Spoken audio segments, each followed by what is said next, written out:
From the City of Angels off the Pacific Ocean, good morning, good evening, wherever you may be across the nation, around the world. I'm George Norrie, and welcome to Coast AM. Later tonight, those open lines, full open lines for you, especially in light of all this disaster on this planet. If you want to talk about your dead grandmother joining you at the foot of your bed, please do so during open lines. Here's what's happening.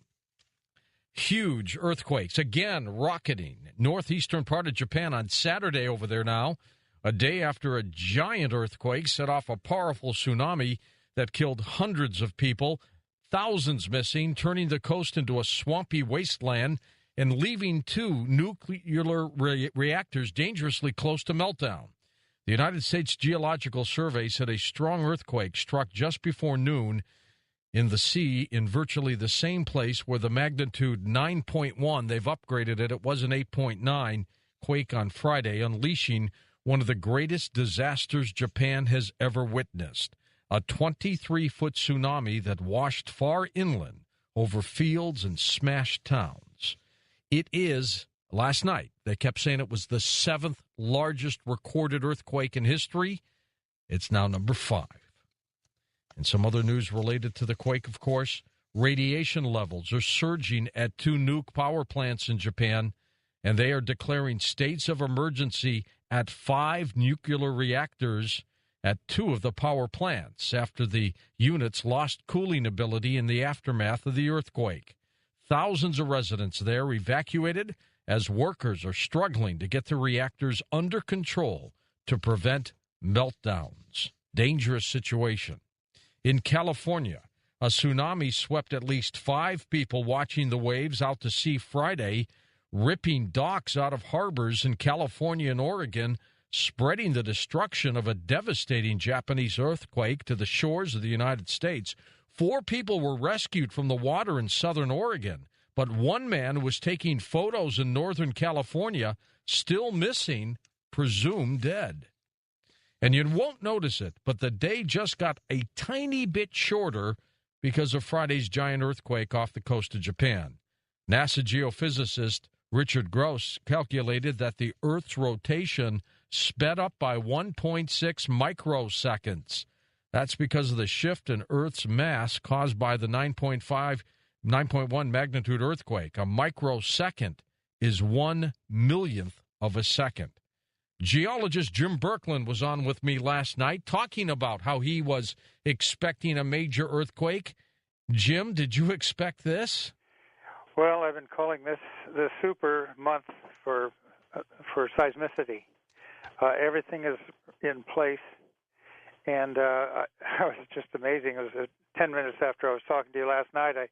I looked on the computer and found out the huge Japanese quake, and as you say, is upgraded to 9.1. And the damage and destruction is just far beyond what we could imagine. I just looked at the latest listing of earthquakes. There have been 24 quakes in that area that have exceeded 6 magnitude. 1 exceeded 7, and this one exceeded 8.9 to 9.1. Jim, do we know how far inland this tsunami went? Well, it looks like at least a half a mile. It was just devastating to see it take these houses up and crash them into each other. That is amazing. Like a science fiction movie. They've had 125 5+ magnitude earthquakes since the big one. 125, Jim. Yeah, but 5s you can just about discount. 24 6s, normally you get a 6 about once every 3 days somewhere in the world. Now we've had 24 just overnight of 6+. You don't think part of some rim down there in the ocean could just snap off, do you? No, I'm not looking at that, but I'm sure looking at the subduction quakes, such as happened off Washington in the year 1700 on January 26th, I believe. Well, here's the scary part, Jim. It's not over. The full moon's not even here yet. Well, it's not only the full moon, but it's the closest approach of the moon until the year 2016. On the 19th, and that's just the day before the equinox, and there's equinoctial tides. So we have the full moon tides, the perigee tides, and the equinoctial tides almost simultaneously. It's unbelievable. The actual time of the full moon is less than an hour away from that closest approach to the moon until 2016. And so I've been warning 90% chance for a major quake here in the world, and I didn't know just where. But I'm getting concerned about the west coast of U.S. now because even the greater tides coming up later this, a couple more weeks. And the signs, look for those animals running away, yes. right? Yes, indeed. And we suddenly have hot springs getting cooler. All right. Jim, please give out your website. Yes. SyzygyJob, SYZYGYJOB, at AOL.com. And if people get a sample copy of my newsletter. That's your email, right? What's your website? Oh, just leave off the AOL.com. SyzygyJob.com. Okay, yep. You got it. And if you want anybody would like a sample copy of the newsletter, it's hot off the press now.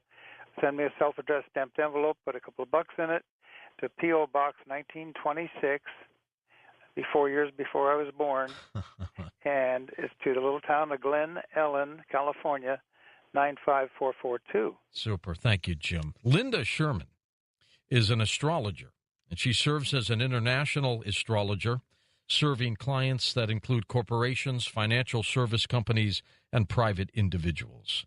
Her book, What Next? A Survival Guide to the 21st Century. Linda knew this was happening. Didn't you, Linda? Yes, I did. In fact, we talked about it on this show, George. Yes, we did. In January, I believe. Yes. We've talked about it in several times, and the prediction was also on my online newsletter, free to all, subsayer.com.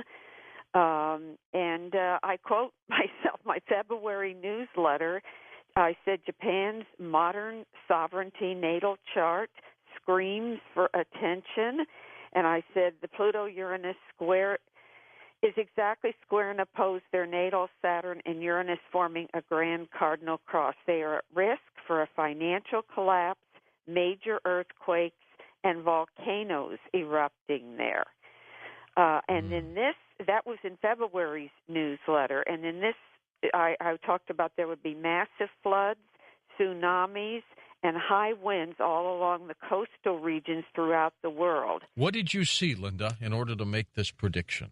Well, I looked, first of all, as an astrologer, we go through regions of the universe that when we have been through there before, we look back historically to say, well, what were the things that were going on or happening? We're going now through a region of the universe that is just almost unprecedented in modern history of symbolizing tectonic crises and changes. And as I've said to you before, scary enough, nobody wanted to believe this, that I think next year, possibly in between May and June of 2012, that we may see a major earthquake in the San Francisco area. All right, we're going to monitor all this. Thank you so much, Linda.